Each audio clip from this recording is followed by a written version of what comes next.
मगर मैं दिल से हमारे आलिम दीन से और हमारे मशाइख हज़रात से गुजारिश कर रहा हूँ कि ये बाइकआउट करिए, ये इफ्तार की दावत बाइकआउट करो।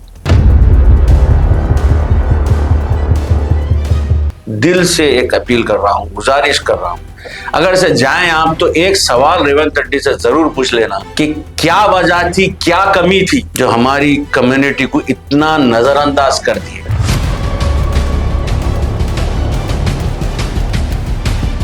ना उसकी हाथ से खजूर खाना, ना उसको खजूर खिलाना, कम से कम खुदारा इतना कर लो।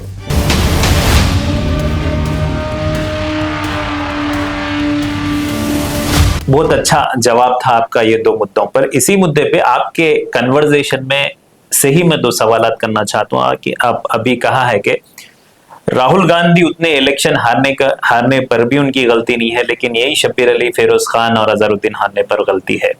तो आप ये भी बताया है कि दोनों के बीच में कंपैरिजन बताया। मैं ये पूछना चाहता हूँ आपसे, क्या राहुल गांधी कैपेबल नहीं है इलेक्शन में इंडिया के लिए? अरे वो तो पूरी इंडिया देख रही है, पूरी इंडिया देख रही है। आपका मुनासिब क्या? नहीं, मैं आपको बता रहा हूँ पूरी इंडिया देख रही है। अगर से मुनासिब होते जी, देखिए कांग्रेस पार्टी ने, कोई भी पार्टी हो, आज हमारी हम भी अपोजिशन में, जी जी, केसीआर साहब भी अपोजिशन में है। इलेक्शन डिफरेंट पार्ट है। अब मेरे को जरा ये बताइए, आप भी रील्स देखते होंगे जी, आजकल कुछ लोग रील्स पे ज्यादा फेमस है। हैदराबादी बैगन बोल के कुछ है, वरंगल डायरीज बोल के कुछ है। हमारे तेलंगाना की बात बता रहा हूँ मैं। एक हमारे पास हैदराबाद का शहबाज है, नूर बोल के, जो अपने वीडियोस बनाता है। ऐसे कुछ लोग हैं जो बहुत ज्यादा फेमस है। शाहरुख एक है जो बहुत फेमस है। उसी तरह राहुल गांधी की भी रील। देखिए, आप इलेक्शन का, आप एक बड़ी पार्टी के सदर है, आपको किस तरह से रहना चाहिए, आपका अतराफ कौन है, आपका अतराफ आपको क्या क्या दे रहा है, किस तरह से आपको फीडिंग कर रहा है। आप जब एक तेलंगाना का एक माइनॉरिटी लीडर को आप बरकरार नहीं रख सकते, एमएलसी में एक लीडर को आप नहीं दे सकते, तो आपका सिस्टम, आप दोनों खराब है। आप कैसा जीतेंगे? आप कौन से फेस से तेलंगाना को आते हैं बताइए। आप क्या बोल के आगे तेलंगाना में बताएंगे? आप खजूर खाने आएंगे, हलीम खाने आएंगे, बिरयानी खाने आएंगे। जो बिरयानी बनाने वाले हाथों को आप काट दिए। आपकी लीडरशिप इसमें आप जरा सोचिए। आप राहुल गांधी अगर से एक पॉलिटिकल मतलब एक खानदान पूरा, आपका जो है फैमिली से है, आपकी दूरअंदेशी किस तरह की रहनी चाहिए? विजन आपका बहुत दूर रहना चाहिए, ये सबसे हटके रहना चाहिए।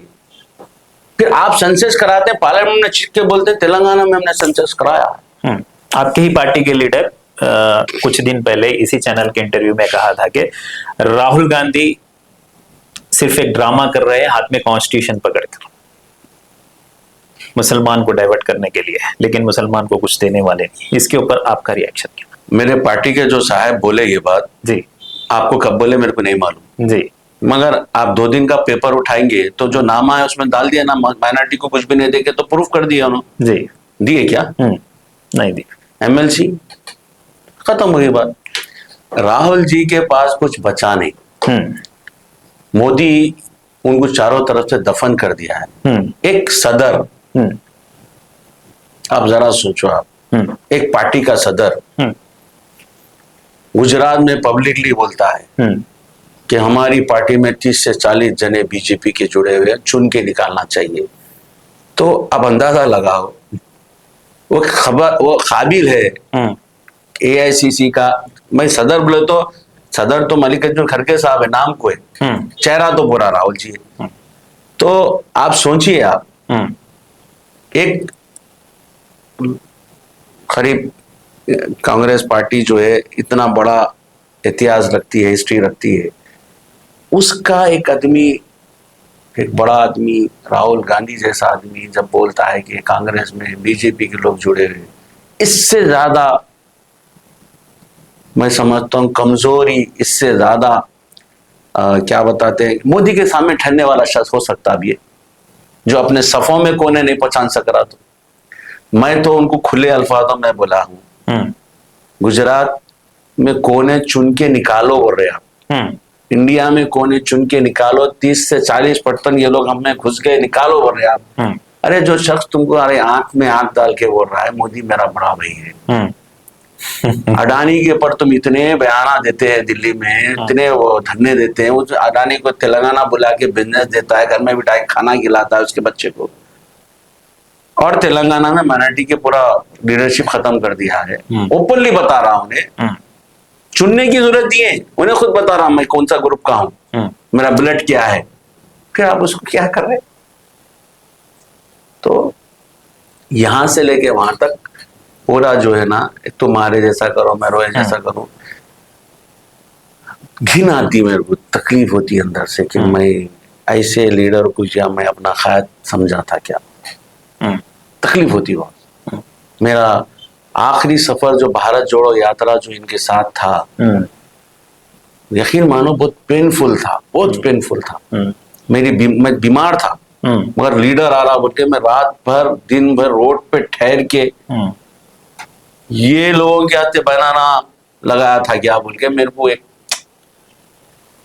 बहुत पेनफुल, मेरे को ऐसा होता है कि मैंने 34 इयर्स अगर से मैं ये कोई बिजनेस में देता, अच्छा कहीं और लगाता या अल्लाह अल्लाह कर लेते ही रहता, तभी मेरे को फायदा था।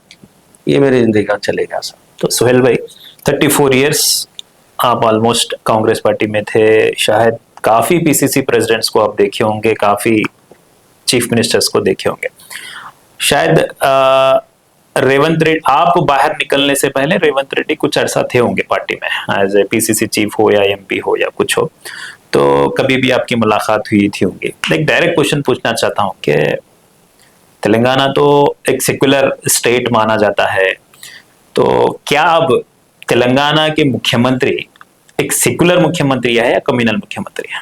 आपको लगता है कि सेक्युलर है ना? हिंदुस्तान में नॉर्थ में मॉब लिंचिंग होती है, ठीक है, साउथ में आज तक कोई मॉब लिंचिंग का तस्वुर नहीं था, तेलंगाना में आदिलाबाद में होती है, दामोदर नरसिम्हा की कॉन्स्टिट्यूंसी में होती है। 16 साली बच्ची हमारी आलिया को जो है मार दिया जाता है और वो मिनिस्टर आज तक उनके घर तक नहीं गया है। और तकलीफ ये है कि होम मिनिस्ट्री रेवंत रेड्डी के पास है, आज तक भी तेलंगाना में 15 से 16 महीने होने को आ रहे, गवर्नमेंट आके 23 से 24 फसाद हुए, एक रिव्यू मीटिंग नहीं लेता है। आप इसको सेक्युलर चीफ मिनिस्टर समझते? क्या ये ऑर्डर्स राहुल गांधी के है कि मुसलमान पे आवाज ना उठाओ, या रेवंत रेड्डी ही खुद ही से कर रहे हैं? आप क्या बोलते हैं? देखिए साहब, मैं तो सिर्फ इतना बोलता हूं कि अगर से कहीं जुल्म हो रहा और उस पर खामोश है आप, तो आप भी बराबर उसका साथी है। अब रेवंत रेड्डी ओपनली जब इतना सब कर रहा है और राहुल गांधी खामोश है कि हमारे 2 स्टेट के गवर्नमेंट है, रहने दो, मजबूरी है, ये है, तो फिर वो भी इसमें हिस्सेदार है, वो भी इसका उतना ही हिस्सेदार है जितना रेवंत रेड्डी है। अच्छा, अगर से आप बड़े मास में आके कहते हैं, आप बड़े ऑर्गेनाइजेशंस में आके कहते हैं, मीडिया पे आके कहते हैं मैं कॉन्स्टिट्यूशन उठा के कहते हैं मैं इसका सेव करने निकला हूं, तेलंगाना में जहां तुम्हारी सरकार है वहां पर दुनिया का जुल्म हो रहा है कमेटी के ऊपर, नहीं दिख रहा आपको? चोरी छुपे हो रहा क्या? आपके जरिए, मीडिया के जरिए बात आलिया की बाहर आई ना, आपका फर्ज नहीं है तेलंगाना दौरा करके आलिया के घर पे जाए? एग्जैक्टली, आप हमदर्द हैं हमारे, एटलीस्ट वहां का लोकल एक स्टेटमेंट दिल्ली से लेके यहाँ तक का कोई एक बड़ा लीडर जो है काउंसिल में हमसे गलती हो गई, हम नहीं समझे, छूट गया कांग्रेस का हमारा आदमी, माफी चाहते, हम दोबारा कमेंट करेंगे, एक कोई बयान देता है? क्या समझना हम कॉन्स्टिट्यूशन की बुक लेके अगर से आप और 100 साल भी बीतेंगे तो मोदी के जैसे पर लोगों को नहीं हटा सकेंगे आप। और मैं आपको फिर बोल रहा हूं यहां से, मोदी का हटाने का सफर, बीजेपी को हटाने का सफर कहीं से शुरू होगा तो तेलंगाना की सरजमीन से होगा और पूरे रीजन पार्टियां मिलकर केसीआर साहब के साथ मिलकर करेंगे, क्योंकि इसके लिए आपको एक लंबी स्ट्रेटेजी बनानी होगी, आवाम तक लेके जाना होगा मैसेज को। ये दिखावे के काम कर लेने से होने वाला नहीं है। और इस वक्त कांग्रेस पार्टी को चाहिए कि वो अपने गिरेबान में झांके, वो लोगों को लाए जो कांग्रेस की आइडियोलॉजी पे काम कर चुके हैं, उनको साथ रख के अगर से कुछ करेंगे तो कुछ करेंगे, वरना रेवंत जैसे लोग राहुल गांधी जैसे लोगों को डराएंगे। तो रीजनल पार्टीज पूरे मिलके ही मोदी को हटाएंगे। बिल्कुल, दूसरा चांस ही नहीं है कांग्रेस में। दिल्ली में जब इलेक्शन आता है, कंटिन्यूसली 2 बार आप इलेक्शन हार चुके हैं। एक आपका असेंबली में वहां पर रिप्रेजेंटेटिव, 1-2 साल मतलब 2 टर्म से, 3rd टाइम का इलेक्शन आ रहा, वो जब सीटों की शेयरिंग हो रही है आपकी, वो कुछ कम भी दे रहे तो आप ले ले तो लेना था, अब तो 0 है ना। सही, सडनली आपके बात नहीं जमी, ठीक है बात नहीं जमी यार, उन्होंने लड़ रहे तुम तुम्हारा लड़ो, पॉलिसीज पे लड़ो, उठा के बोलते बीजेपी का साथी है। अरे तुम्हारे साथ था तो पार्लियामेंट में, तुम्हारे साथ मंच में बैठे थे तो तुम्हारा था, सेकुलर था। इलेक्शन, अरे तुम पॉलिसी पे लड़ो, कि केजरीवाल की एंटी पॉलिसी पे बात करो, केजरीवाल की पॉलिसी ठीक नहीं थी बोल के बात करो, आपने जाके उठाए कि बीजेपी का साथी है बोल देते, कुछ नहीं नहीं इनके पास, उठाओ सीधा बीजेपी का आदमी बोल डालो, पार्टी खत्म करो। अरे तुम 0 हो गए, फिर वहां पर हैट्रिक 0 है दिल्ली शहर में।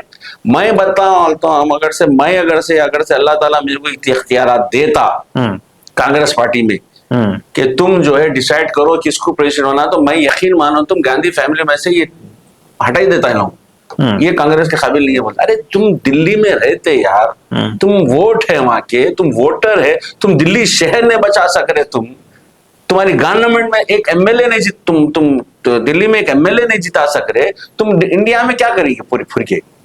सही, नॉर्थ पूरा खत्म हो गया तुम्हारा, इंडिया की कैपिटल सिटी में ये। अरे तुमको नॉर्थ में तुम जीत नहीं सकते बोल के माँ बहन भाई दोनों साथ में भाग के आ रहे जीतने को। वायनाड से कहीं लड़ रहे इलेक्शन, यूपी से लड़ो ना, तुम्हारा पूरा परिवार यूपी से लड़ा सो है, क्यों छोड़ रहे, क्यों भाग के आ रहे वायनाड को। तो यहाँ ने नॉर्थ टोटली ये फैमिली को, कांग्रेस को खत्म कर चुका है। अब वो क्या क्या वजह से खत्म करा मेरे को नहीं मालूम, मेरे को तो बाहर निकलने के बाद ये 15 महीने में मैं जो देख रहा हूँ वो आपके सामने बोल रहा हूँ। exactly. नॉर्थ में क्या क्या हुआ अल्लाह जाने जी, मगर कुछ तो ऐसे गलतियां मेजर हो चुके हैं कांग्रेस पार्टी में, जिसकी वजह से आवाम इन पे बिलीव ही नहीं कर रही है। आने वाले दिनों में भी बिलीव नहीं। अब अल्लाह जाने भाई, आने वाले दिनों का तो मैं नहीं बोल सकता, क्योंकि ऐसी क़यादत रहेंगी कांग्रेस पार्टी में, तो मैं नहीं समझता कांग्रेस का कुछ भला होने वाला है। अब अभी देखिए आप तेलंगाना के पार्लियामेंट असेंबली इलेक्शन में, इस ग्रेटर हैदराबाद में ऑलमोस्ट हम जो है अम्मायम के इलाके छोड़ के हर जगह 17 एमएलए में 16 एमएलए हम, क्योंकि पूरे तेलंगाना में सबसे ज्यादा माइनॉरिटी ग्रेटर हैदराबाद नहीं है, तो हमको यहाँ मुसलमान वोट डाला बीआरएस पार्टी। पार्लियामेंट में राहुल गांधी वर्सेस मोदी बोल के एक ऐसा फ्लो चला, मुसलमान भी समझे कि भाई राहुल गांधी को देना पार्लियामेंट में चाहिए। हमारे उलमास बाहर निकले, हमारे मशाइखिन बाहर निकले, 1 सेट लोगों को जो है अपील करे, 1 सेट डालो, 1 सेट डालो। केसीआर साहब का इलेक्शन नहीं है, मोदी वर्सेस वो है, लोग उलमा की सुने और डाले। आज मैं वो उलमाओं को आपके जरिए कहना चाहता हूँ, एक एमएलसी आपका राहुल गांधी ने दिया, आवाज क्यों नहीं उठा रही? आज आप खामोश क्यों हैं? सारे चीजें हम ये अभी आप बता रहे थे किसको दे रहे, चलिए कि फेर हो, अजहरुद्दीन हो, जफर जावेद साहब हो, शब्बीर भाई हो, उबैदुल्लाह कुतवाल साहब हो, ताहिर बिन हमदान हो, जो भी हो, जो वक्त लगाए पार्टी के, तुम किसी को देना था, अजमत हुसैनी हो, किसको भी देना था। आज हमारे आलिमुद्दीन चुप्पी लगा के बैठे हुए, अब इनको मनाने के लिए निकलेंगे टोलियों की शक्ल में, इफ्तार की दावत देते हुए, रुखे लेते हुए। मैं नहीं समझता कि कोई भी हमारे आलिम दीन और मशाइखिन जो है ये बाइकआउट करेंगे इफ्तार पार्टी, मगर मैं दिल से हमारे आलिम दिन से और हमारे मशाइख हज़रात से गुजारिश कर रहा हूँ कि ये बाइकआउट करिए, ये इफ्तार की दावत बाइकआउट करो। तुम्हारे लिए नहीं है, ये आने वाली कांग्रेस में जो अगर से कोई माइनॉरिटी और आने वाले दिनों में जो माइनॉरिटी नस्ल हमारी जो इसमें कांग्रेस पार्टी में अगर से कुछ करना चाह रही, उनको वखार के लिए ये बाइकआउट करवा। अगर से मजबूर रहना है, हमारे पास मजबूरी भी है। मैं ऐसे कई इमामों को जानता हूँ, नाम नहीं लूंगा मैं, कि गवर्नमेंट के प्रेशर में भी रहते हैं और बहुत समाज में मुस्लिम तबके में एक छवि अच्छी रखते हैं, मजबूरन इनको जाना पड़ता। और कुछ मशाइखिन भी होंगे जो जाते होंगे, जो आलिम दिन भी होते हैं जाते होंगे। मैं खुदारा आपसे दिल से एक अपील कर रहा हूँ, गुजारिश कर रहा हूँ, अगर से जाएं आप तो एक सवाल रेवंत रेड्डी से जरूर पूछ लेना कि क्या वजह थी, क्या कमी थी जो हमारी कम्युनिटी को इतना नजरअंदाज कर दिए। और एक काम तो जरूर करना, ना उसके हाथ से खजूर खाना, ना उसको खजूर खिलाना, कम से कम खुदारा इतना कर लो। ये कांग्रेस का सफर ऐसा था आपका, करीब 34 ईयर्स आप बोल रहे, अभी बीआरएस में आके आप शायद 18 महीने कुछ हो गए शायद। अभी तो आप रेवंत रेड्डी की हुकूमत को देख रहे हैं, सारी आवाम भी तेलंगाना की देख रही है, क्या दोनों के अंदर डिफरेंस क्या है? रेवंत रेड्डी सरकार और केसीआर साहब की सरकार दोनों आम देख चुकी है जी, उनका पार्ट भी देखे हैं। अब ये 15 महीने से इनका पार्ट भी देख रहे हैं, लोग भी देख रहे हैं। मेरे एंगल से अगर से आप बात करेंगे, मैं जितने बार केटीआर साहब से मिलता हूं तो केटीआर साहब के पास फ्यूचर प्लान्स रहते हैं तेलंगाना की। ये चीज हमारे स्टेट में होना चाहिए, ये चीज हमारे हैदराबाद में होना चाहिए, ये वहाँ है अमेरिका में नहीं, यहाँ होना चाहिए, ये इंग्लैंड में, लंदन में नहीं, हमारे पास होना चाहिए। ये दुबई में है, दुबई में ये हो रहा, ये हमारे पास होना चाहिए। हम जब भी मिलते हैं तो कोई ना कोई केटीआर साहब के पास कुछ ना कुछ एक ऐसा रहता सब्जेक्ट कि भाई नहीं, ये हमारे स्टेट में होना चाहिए। हम अपोजिशन में हैं, अभी तो हम अपोजिशन से निकल के गवर्नमेंट में कैसा आना, ये हमारे को प्रैक्टिस करना चाहिए, हमारी लीडरशिप। बट केटीआर साहब के पास तेलंगाना को सेकंड स्टेज पे कैसा लेके जाना, एडवांस कैसा करना, ये बात। और सबसे खूबसूरती उनके पास जो दिखती है मेरे को कि भेदभाव पॉलिटिक्स उनके पास जरा भी नहीं। 100% सेकुलर भेदभाव, यानी कि रिलीजियस में, एज डिफरेंशिएट में, या सब में कास्ट बेस में ले लो आप, गरीब अमीरी में ले लो आप गरीब बुलाएंगे जाके बैठ जाएंगे उसके पास। मैं 10 साल मिनिस्टर था, मेरे को हाथ कैसा लगा रहा, ये नहीं, ऐसा नहीं, बैठ जाएंगे। इनडायरेक्टली हर बात पे आप कमेंट कर रहे हैं किसी और, जो है मैं आपको बता दे रहा हूँ। कोई गाड़ी चला जा रही, रास्ते में कोई रुका, रोकना चाह रहा, सेल्फी लेना चाह रहा, रोक देंगे, सेल्फी लेंगे। ऑटो वाला कहीं स्टॉप में रुका, बात करना चाह रहा, उतार के उससे बात करेंगे। तो अपोजिशन में रहने के बावजूद ये काम कर रहे होंगे, जब लेकिन रूलिंग में आ गए, मिनिस्टर बन गए, तो ऐसा नहीं करेंगे ना आवाम के साथ? देखिए, एक आदमी की फितरत होती है जी, आप अपना पहनावा चेंज कर सकते हैं, फितरत चेंज नहीं कर सकते। फितरत कहीं ना कहीं पिन करके बाहर आई जाती है। तो केटीआर साहब की जो फितरत है वो बाहर ही रहेगी। लोग सीएम का चोला पहन लो, कुछ भी पहन लो, उनकी जो फितरत है वो भी दिखी जा रही सबको। तो मैं नहीं समझता केसीआर साहब क्या केटीआर साहब के पास उनके जेनेटिक, मतलब उनके उसमें जो है ऐसा कोई चीज है, चेंज आएंगे या क्या बोल के। सिंपल लाइफ जीते जो हम खाते, हम तो भी जो है बगैर नॉनवेज के नहीं खाते, मगर वो तो दाल खाना, जो घर के सब्जी वगैरह सब सुकून से, कोई ऐसा नहीं, एक सिंपल आदमी है। और मैं नहीं समझता कि तेलंगाना को ऐसा लीडर भी कभी मिलेगा। अच्छा, जिसकी 100 बातों में 20 से 25 बातें तेलंगाना के लिए, डेवलपमेंट के लिए, हैदराबाद डेवलपमेंट में शायद केटीआर साहब म्युनिसिपल एडमिनिस्ट्रेशन, म्युनिसिपल मिनिस्टर थे शायद, तो हैदराबाद को लेके उनके जो फ्यूचर्स जो रुक गए, उनके जो प्लान जो रुक गए, वही चलते रहते उनके साथ। ये नहीं, इसको ऐसा करना था, यहाँ ऐसा करना था, ये ब्रिज ऐसा आना था, ये ब्रिज यहाँ लग गिना, ये इसको यहाँ से ऐसा लेना, ये उनके थॉट्स है। मैं कांग्रेस में भी जो है, मेरे ऐसा नहीं है कि कांग्रेस में पूरे खराब लीडर है बोल के, मैं बहुत सारे लीडरों के साथ रहा हूँ, और कुछ लीडर तो नाम नहीं लेना चाह रहा हूँ, बेचारे बदनाम होना शुरू हो जाएंगे। कुछ अच्छे लीडर्स है जो ठीक है, उनके साथ रहा मैं, उनको उनका भी अपना ये देखा हुआ हूँ। मगर मैं कांग्रेस और पूरे इंडिया में मतलब जिस लीडर्स को मैं जानता हूँ, मैं जो देखा हूँ, मेरे कांग्रेस के बहुत बड़े लीडर है, मेरे मेंटर भी थे, उन्होंने खुद कहा था जब मैं कांग्रेस में था कि किस्मत वाले को केटीआर जैसा बेटा मिलता है। उन्होंने भी एक बहुत बड़े लीडर है, उनका बेटा भी एमएलए है। उन्होंने कहा था ये बात कि किस्मत वाले को केटीआर जैसा बेटा मिलता है। तो कुछ तो अल्लाह ताला केटीआर साहब में खुसूसियत रखी है, और मेरे को समझता हूँ कि ये मेरे को अल्लाह ताला का करम है कि मैं केटीआर से जुड़ा हुआ हूँ। तो सोहेल भाई, अभी पिछले 15 महीने हो जो भी ये कांग्रेस हुकूमत आ गई है, अभी आने वाले दिनों में ग्रेटर हैदराबाद के इलेक्शंस आएंगे, म्युनिसिपैलिटी इलेक्शंस आएंगे, सरपंच इलेक्शंस आएंगे। इस इलेक्शंस के जर्नी में बीआरएस किस तरह का काम कर रही है, और आगे के प्लान ऑफ एक्शंस क्या है बीआरएस पार्टी के? मैं वही आपको बता चुका हूँ बातों बातों में कि चाहे वो म्युनिसिपल के इलेक्शन आने वाले हो, चाहे वो लोकल बॉडीज के इलेक्शन आने वाले हो, कौन सा भी इलेक्शन तेलंगाना में अब जो आएगा जी,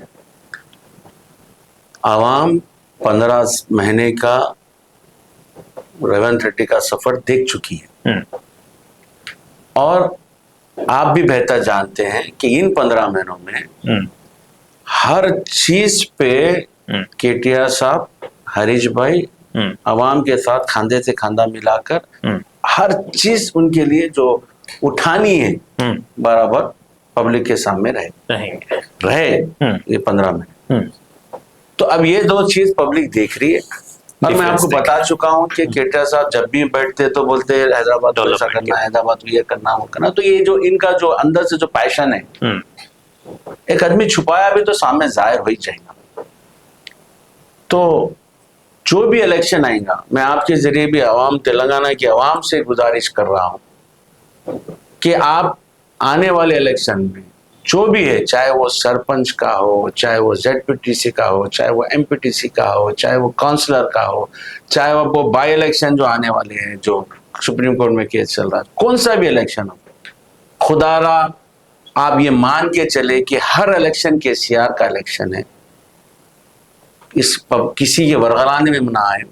क्योंकि छोटा सा छोटा इलेक्शन भी जब बीआरएस पार्टी जीतती है, बीआरएस पार्टी का कैंडिडेट जीतता है, तो केसीआर साहब को ताकत मिलती है, और ये ताकत ही तेलंगाना को बचा सकती है। एक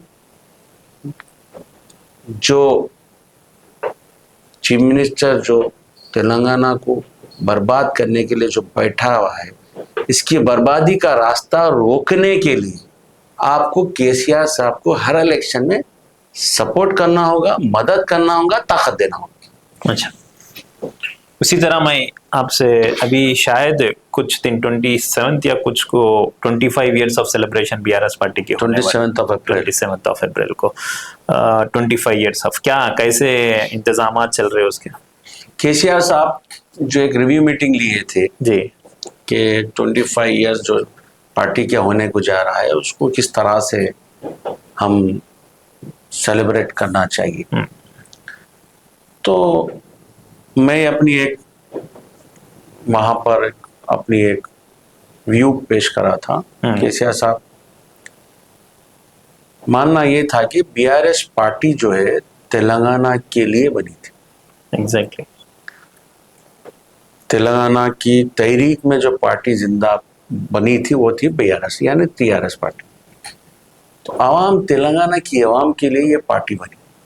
तेलंगाना की आवाम के साथ जो नाइंसाफी हो रही थी उसकी जद्दोजहद के लिए ये पार्टी बनी थी। अब तेलंगाना बन गया, 10 साल 12 साल होने को आ गया। तेलंगाना में जो डेवलपमेंट भी आया, सब इंडिया देखी, दुनिया देखी। अब हम केसीआर साहब का ये कहना था कि भाई बीआरएस पार्टी का जो 25 साल जश्न है वो बीआरएस पार्टी का जश्न नहीं है, वो अवामी जश्न है।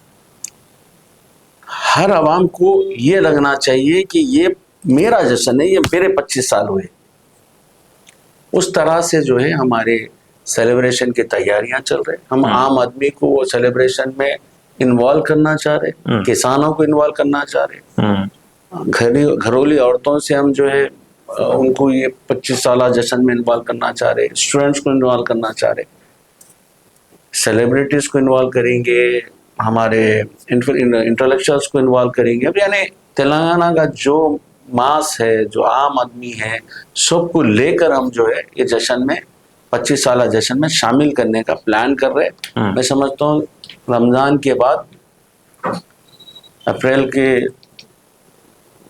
अप्रैल से मैं समझता हूँ जश्न का आगाज शुरू हो जाएगा। 17 को तो 27 को तो जो है मैं समझता हूँ कहीं ना कहीं प्लेस या वारंगल होता, हैदराबाद होता या कहाँ होता नहीं मालूम, मगर एक बहुत बड़ी मास पब्लिक मीटिंग होंगी।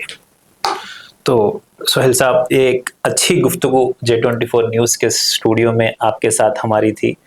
J24 न्यूज़ के नाजरीन के लिए, हमारे सब्सक्राइबर्स के लिए एक कुछ आपके अल्फाज में।